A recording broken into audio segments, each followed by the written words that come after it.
కామారెడ్డి జిల్లా బాన్స్వాడ మండల కేంద్రం జయశంకర్ మినీ స్టేడియంలో రవణ దహనం కార్యక్రమంలో స్పీకర్ పోచారం శ్రీనివాసరెడ్డి కుటుంబ సభ్యులు పాల్గొన్నారు. రిమోట్తో పోచారం శ్రీనివాసరెడ్డి రవణ దహనం చేశారు.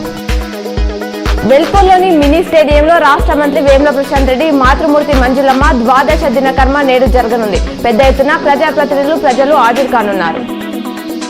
తాను ఏ నియోజకవర్గానికి వెళ్లడం లేదని కామారెడ్డి నియోజకవర్గం నుంచే కాంగ్రెస్ అభ్యర్థిగా పోటీ చేస్తున్నట్లు మాజీ మంత్రి షబీర్ అలీ ప్రకటించారు. ఆయన మాట్లాడుతూ అధికార పార్టీ నాయకులు చేసిన కుట్రలు ప్రజలు గమనించాలని తెలిపారు. కేసీఆర్ ఓటమి భయంతో తనపై తప్పుడు ప్రచారం చేస్తున్నారని తెలిపారు.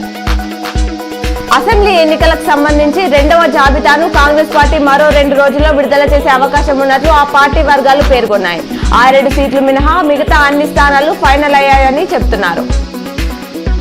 భారత క్రికెట్ టీం మాజీ captain legendary spinner Bishan Singh Bedi మృతి చెందడం బాధాకరమని సోషల్ మీడియా వేదికగా నిజామాబాద్ ఎంపీ ధర్మపురి అరవింద్ కొనియాడారు. ఆయన కుటుంబానికి సానుభూతి వ్యక్తం చేశారు. అంకాపూర్లోని వెంకటేశ్వర ఆలయంలో ఆర్మూర్ ఎమ్మెల్యే జీవన్ రెడ్డి జమ్మి చెట్టుకు పూజలు నిర్వహించి మొక్కులు తీర్చుకున్నారు. అనంతరం తల్లిదండ్రుల ఆశీర్వాదాలు తీసుకున్నారు. ప్రజలకు దసరా శుభాకాంక్షలు తెలిపారు. విజయదశమి పర్వదినాన్ని పురస్కరించుకుని సోమవారం నిజామాబాద్ పాత కలెక్టరేట్ ఆవరణలో శ్రీ నవదుర్గాదేవి ఆలయ ప్రాంగణంలో టీఎన్జీఓస్ ఆధ్వర్యంలో దసరా వేడుకలు షమి పూజ నిర్వహించారు. ఈ కార్యక్రమంలో ఎంప్లాయీస్ జేఏసీ జిల్లా చైర్మన్ అలుక కిషన్, టీఎన్జీఓ జిల్లా కార్యదర్శి నేతికుంట శేఖర్, సహాధ్యక్షులు చిట్టి నారాయణ రెడ్డి పాల్గొన్నారు. నిజామాబాద్ 2వ ఠాణా పరిధిలో ఆదివారం పోలీసులు వాహన తనిఖీలు నిర్వహించారు. ఈ తనిఖీల్లో 100 గ్రాముల గంజాయితో కామారెడ్డి జిల్లావాసి పట్టుబడ్డాడు.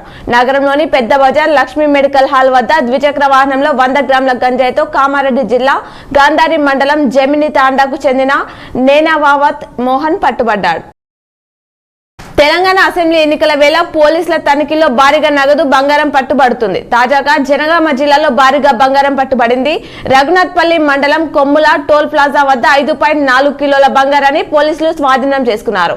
దీని విలువ దాదాపు రూపాయలు 3.9 కోట్లు ఉంటుంది. విజయదశమి సందర్భంగా జంపి చెట్టుకు అర్బన్ ఎమ్మెల్యే గణేష్ బిగాల ప్రత్యేక పూజలు చేశారు. ముప్కాల్ మండల కేంద్రంలోని బైపాస్ వద్ద స్థానిక ఎస్ఐ ఆధ్వర్యంలో పోలీసులు వాహనాలు తనిఖీ చేశారు.